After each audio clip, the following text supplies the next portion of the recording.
Continuing on with Adobe Illustrator Classroom in a Book 2014 release, Lesson 9. This is Part B. Okay, um, if you really are wanting to follow the book and stuff, you can go in and you can change the angle to 80 degrees, but you don't have to. 75, 70, something like that is fine. I just want to know that you are able to go ahead and do that. And then go ahead and save this. And the other thing we want to do is to go to lock selection. So we go object and lock selection so that you don't accidentally pick up that background and change it. Now, we're on the top of page 280, or just down from the top. And the next thing we're going to do is work with applying and editing a gradient on a stroke. Now, with Illustrator, you can also apply a gradient to the outline. Unlike the gradient that's applied to the fill, you can't use the gradient tool to edit this. You're pretty much going to have to work with just the sliders and stuff in the panel. But there are some other options that are available in the gradient panel than you get with the gradient fill. So we're going to add a series of colors to a stroke to create a frame to go around this artwork. First, we're going to apply a gradient to the stroke on the background rectangle, the thing that's got the red stroke applied, to make it look more like a piece of wood. So you're going to need to, first of all, pick that up, which should be really easy now that we have the background locked. So with the selection tool, click on the red stroke. Now, first thing you're going to do is change this from a 10-point to an 18-point stroke. And you can click the stroke box at the bottom of the tools and click the gradient box below the fill, and that's going to apply the same fill that we put. Bring that up here, and we want to, and I just messed that up, so get rid of that, and on the stroke I'm going to apply the gradient right there. So that's another way of applying a gradient, is by picking up one of the last used colors. Now we want to click on transform up in the control panel. So let's find transform, strokes, path, and let me see if I can come up with that. Hello, it's not there.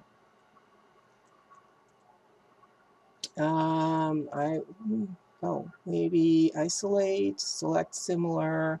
Well, I've actually got all of this going up here, so what I'm going to do, since I've already got this in the control panel, and if yours appears, if you've got the X, the Y, the width, and the height, just click to constrain the height and width, and change the width to 14.75, and change the height to 6 1/4.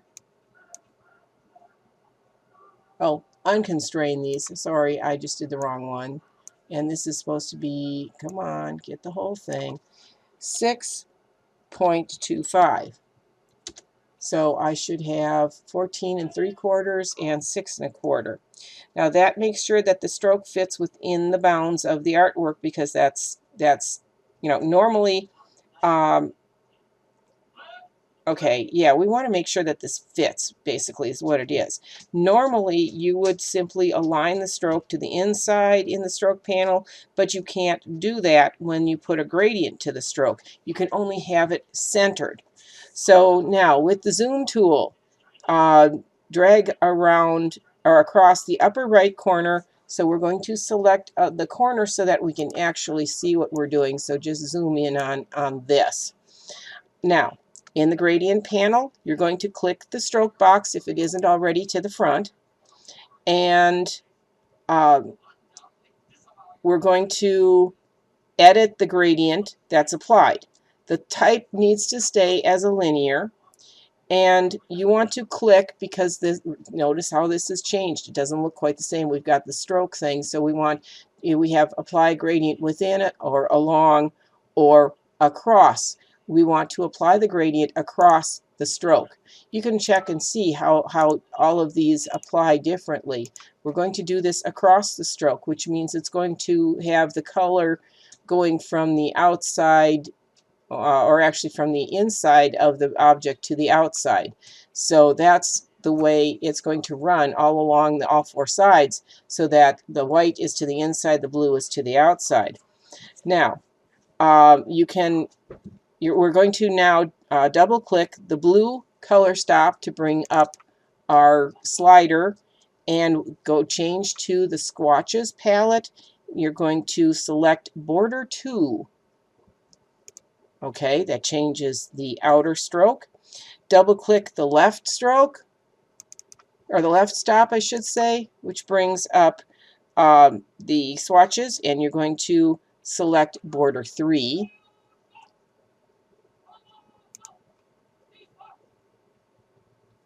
And you can click or click off onto the gradient or panel, or you can use your escape key.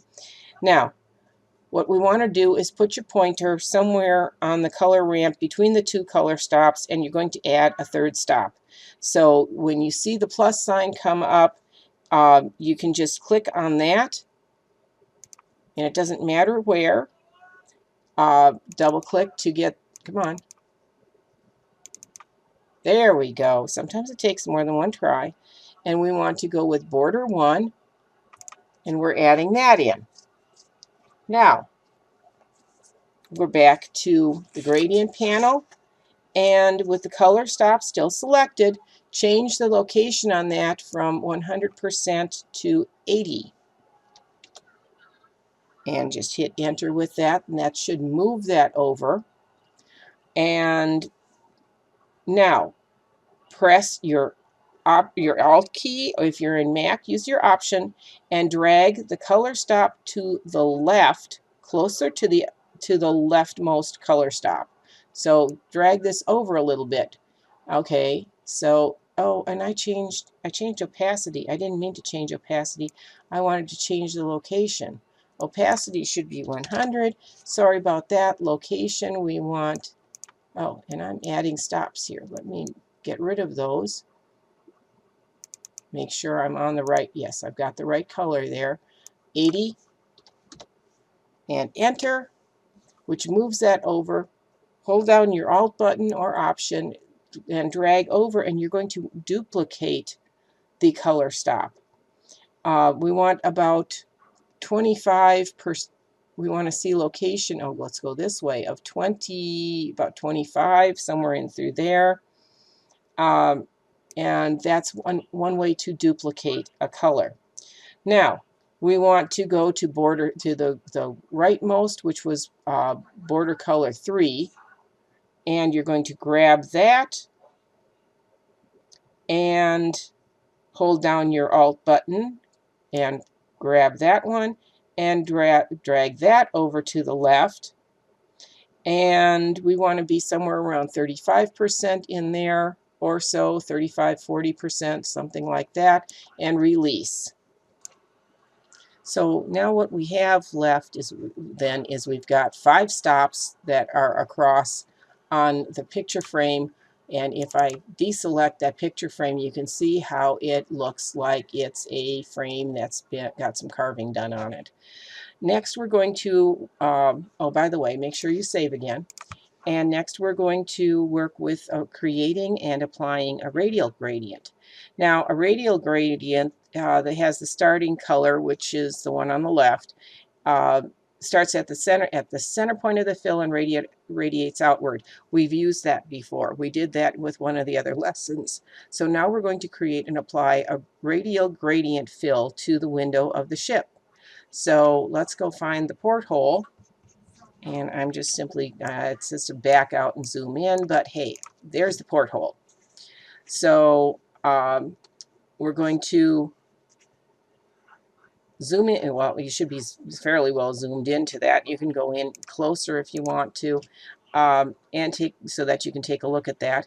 Now, in the control panel, change the, well, or in your gradient panel. Either way, you can get the same thing done. We're going to change back to that white and black. Ooh, sorry, that I left it on outline. If you do the same thing, just Control Z to undo, click to select fill to bring that to front, and fill with the white to black gradient. Now, in the gradient panel, you want to make sure that the fill is selected, and again, now this time we're going to change it from linear to radial, and all of a sudden it does this. Now, we're going to use the gradient tool to adjust the colors in the radial gradient. So in the gradient panel, click the reverse gradient. So we should have, let's see, there it is, this one. Reverse the gradient. That's going to change it so that it goes from the right side to the left side. Okay? Didn't change anything else, it's just reversing. Now, select the gradient tool. And when you select the gradient tool, you're going to get that slider, and it's going to go from the center out. Position the pointer over the gradient to reveal the slider. Yes, we've got that. Double click the black color stop in the center. That's going to bring up, come on, there we go. And we want to go to CMYK or go to the color, not the swatches, CMYK. If it's not showing a CMYK, you can change that up here, okay? Make sure it's on the CMYK. We want to give us about 22 in the cyan or so, no magenta, a little bit of yellow, and no black. And now you can hit the escape key to get out of that. And next, you'll see that the gradient starts from the center, points to the right.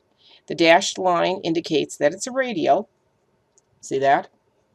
You can add additional options for radial gradients, and we're going to do some of those. Position the pointer beneath the slider, a little to the left of the white color stop, so you're just inside that. And when you get the plus sign, you're going to click, because that's going to add another stop.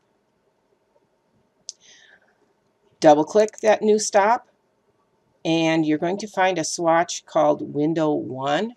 So go back to Swatches, and we should have Window 1. There it is. And change the location on it. Well, we're pretty close at 89%. They said 87. I'm going with the 89. And now we can hit the escape key to get out of that. The next thing we're going to do is, with your Alt key, drag the color stop that we just created to the left. What's that going to do? So let's grab this, drag it to the left. That's going to duplicate it, right? So now just drag it over. Let's see, how far do we want to go? Just a little bit over. Oh, I just did two of them. Let me undo that. Actually, let me just click and drag and pull that one off. There we go. Now, we're going to go to what? Okay, this stop is supposed to be right around 80. Well, I've missed that, so let me take my locator and I'll put it back up to the 80%. And then I can hit enter to accept that, and that will also hide the panel. Now, once the colors are set, we can always delete, we can add more, we can change the order. So we're going to double click the stop at the center and change the location on that to 70%. So what we're basically doing was we're going to bring that way out to the end, and you can accept that and save. And we'll continue on with adjusting the radial gradient in the next section.